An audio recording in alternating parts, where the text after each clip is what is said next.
then we're going to look into tests, and to do that we're going to go to the Teacher tab,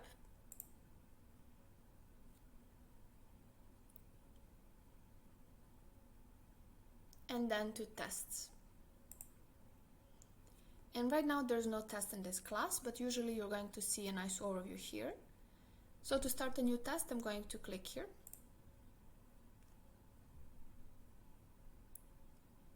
In the first step, I can choose where I want to get my test from.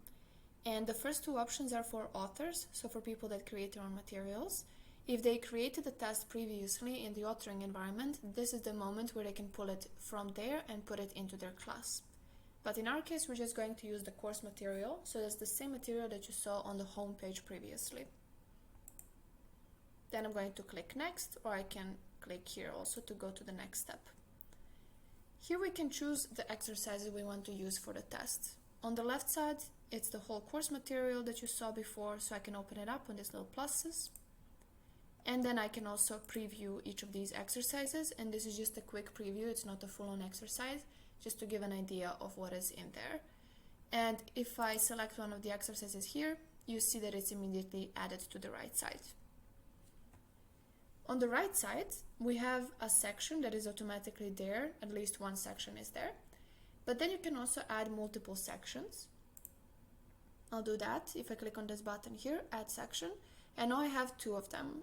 And sections are really nice because you can do multiple things to them, like you can filter out things or you can randomize them within a section. So I'll show you how that works. First off, you can easily change the title. If you just click on it here, you can rename it. Usually teachers would put a name of a subject in there because later on we can show results per section, and then if you name this section algebra, then the students can get their points for the section of algebra, so they know how much they need to practice later. If, for example, that's a practice test and they need to do a summative test later on. So here I'll just rename this. I'll name it integers, and you see that it's changed. And now if I want to make changes to this section, if I want to add more exercises, I can click this circle here. So that means that this is the selected section and I can keep adding exercises there. So I'll just add these exercises on integers here. So I have a couple of them to choose from. And once an exercise is on the right side of the screen, you can always click on this arrow and it's going to open up. And then you see a better preview there. As with any other test, of course, you can assign points. So you can choose here how many points an exercise is going to be. And later on, you're going to be able to choose if the students see the points or not. And now for the cool things with sections that I mentioned, the first option is to filter out. For example, I can say I want every student to get one question from this section of exercises. So that way you can randomize it a little bit more. All of the questions are probably already randomized depending which course you're using. So already all of the students are going to get different examples. But here you can make it a little bit more difficult. If I leave this at 0, that means that all of the questions are going to show. And then additionally, I can also randomize the order of exercises here. I can also remove my section, and then I can also remove individual exercises. I'm going to add a few questions here so that we can see it later.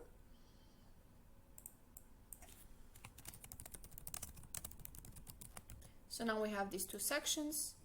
And for the second one, I'm going to filter it out and only get one, so we don't have a very big test. That's it. Then let's go to the next step, and that is the language. So this is the language that the test is going to be available in. And you just need to make sure that you enable whichever language that you use to create questions, if you created questions yourself. And then if you're using a Sowiso made course, you can just let all of these questions be available. There is a little bit of a risk if you deselect any of these languages. For example, if you have a student with their account settings set to Dutch, and if you don't enable Dutch here and the student logs in, then they're not going to be able to see all of the questions, or actually they're not going to be able to see any of the questions because the test will not be available in Dutch. And the tricky part is that once the test is started, the students cannot change their test settings or their account settings. They cannot switch the language. So really make sure that everything is ticked here And if you have a very good reason to not do it, then don't do it, but this is just my advice to leave everything selected here. Then we come to the date and time. So here you can decide what is the period when the test is going to be available for the students. The students join the test from the home page. They're going to see it on the right side of the screen. So here we will decide when the test will first show up. That's the start from moment.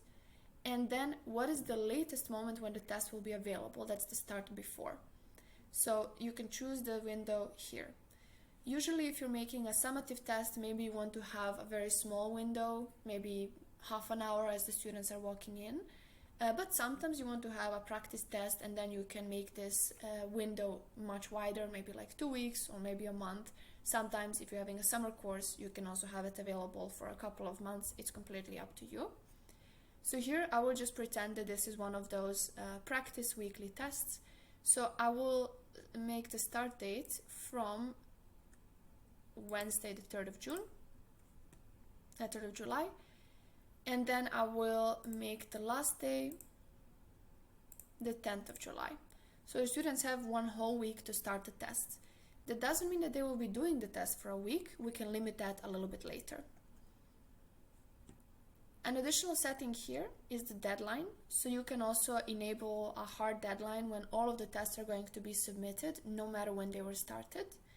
And it's good to know that even if you don't use a deadline, there is another option for you to submit all of the tests. So later on, when all of the tests are running, the students are doing them, if you decide this is the moment when all of the tests need to be submitted, there is a submit all button. And so right now I'm not going to enable this deadline.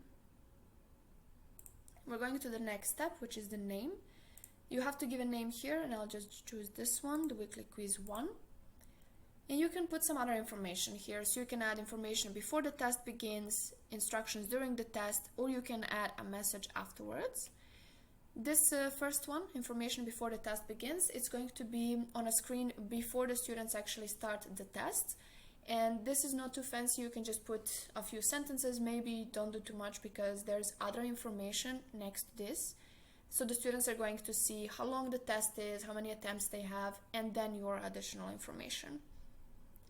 For instructions during the tests, they're going to show up on the top of the screen, I believe, so that's something that's available the whole time. I will add it here. So you will see it when we go to test this out. And then we have the message afterwards, so that's something that you can do. It's not really mandatory, and this is a message that you can assign to students, and then also you can decide from which score to which score they can receive this message. For example, you can say congratulations to anybody higher than 70%. And then we go to the next one, and that is the settings.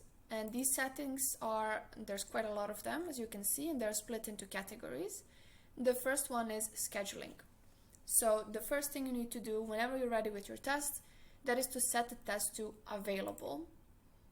If you don't set it to available, even when the date is reached, the students will not be able to click on it.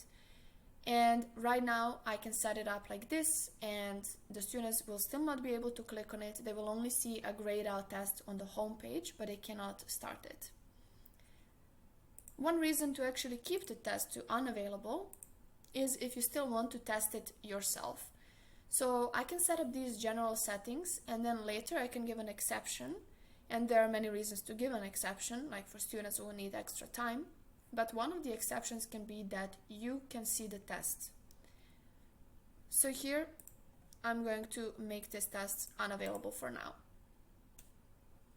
Here you can decide on a maximum number of attempts and duration in minutes. So I'll choose 60 minutes. So that means in those 2 weeks or 1 week, what I chose, when the test is open, whenever I start it, I will only have 60 minutes to complete it.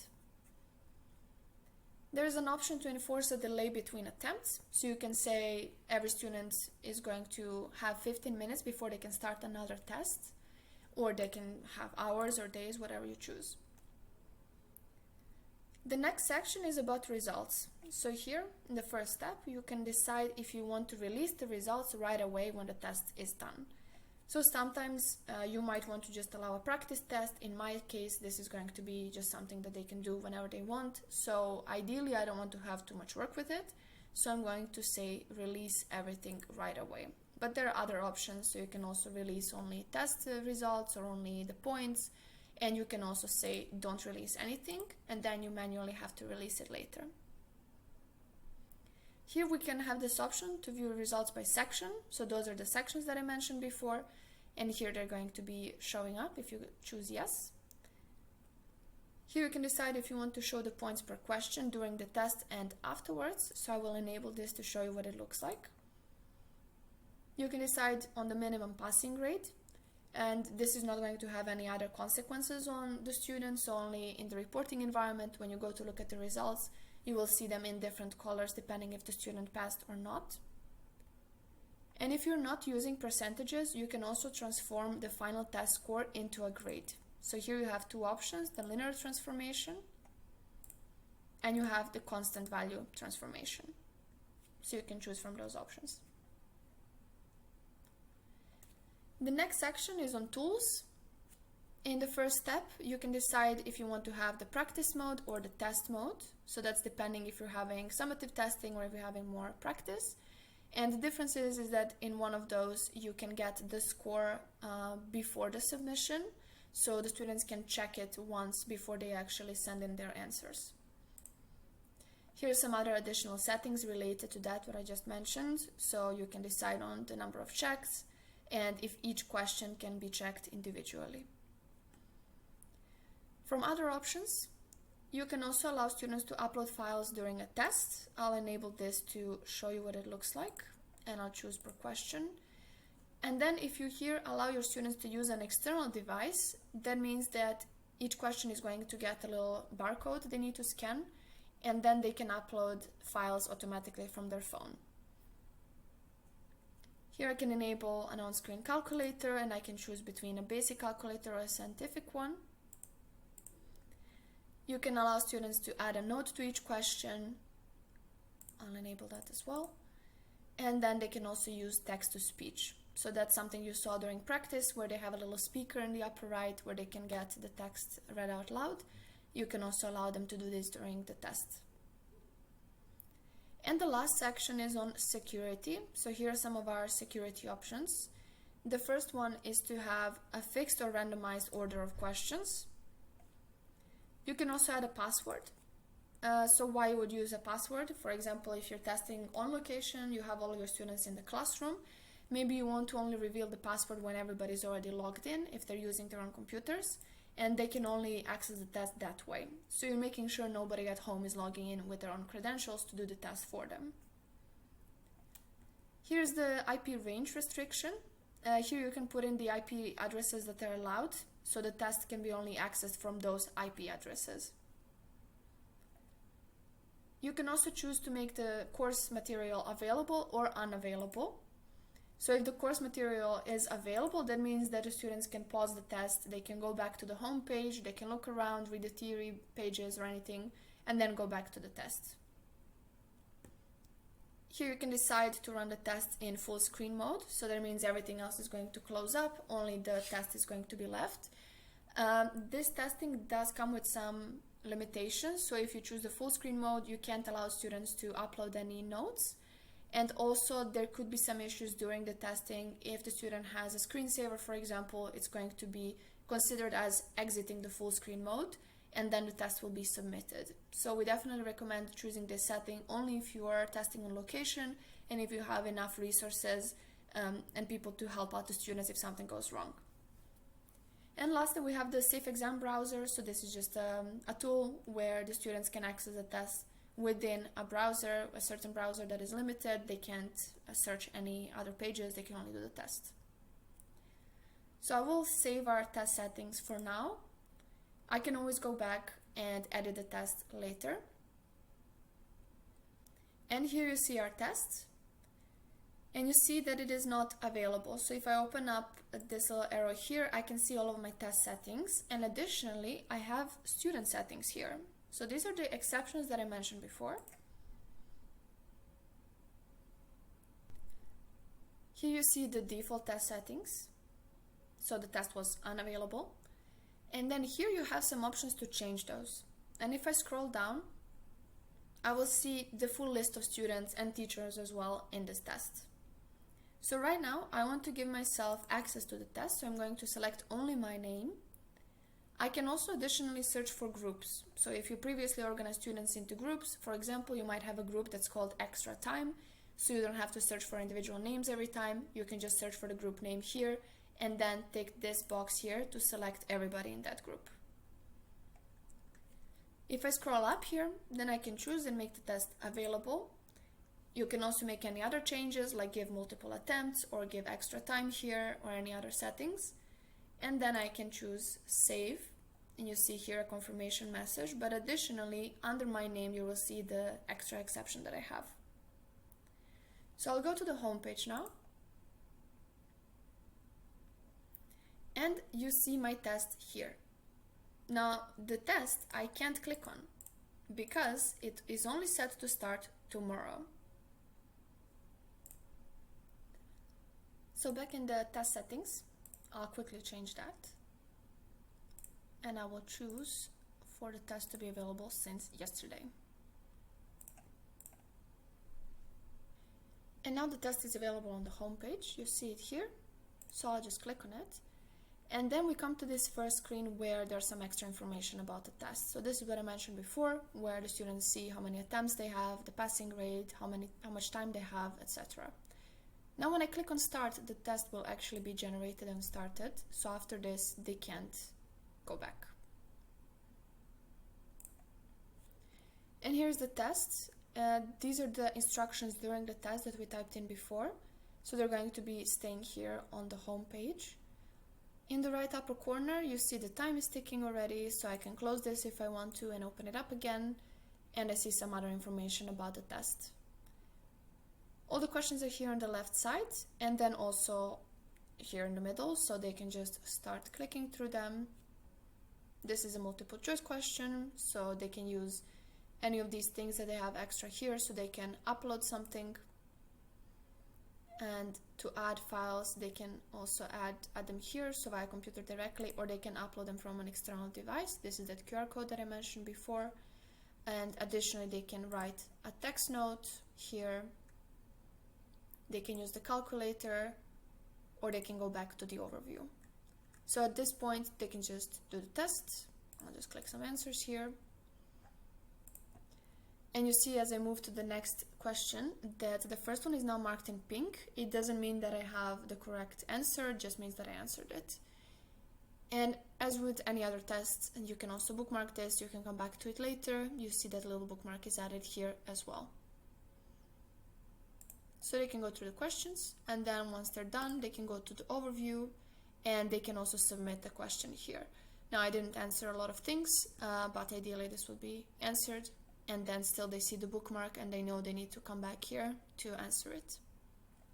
So I'll submit the test right now. I have another confirmation window here, so I'll just say that I'm sure. And you see that I get my results immediately, so this is my final result, 11%. And then because I enabled those sections in results, I can also here see the results per section. And I can individually go into each of these questions and I can see what I did wrong, what I did right. That's how the students see the test. And as a teacher, you can also go back to teacher here and then to tests. And you will see in the results section that you have one new result.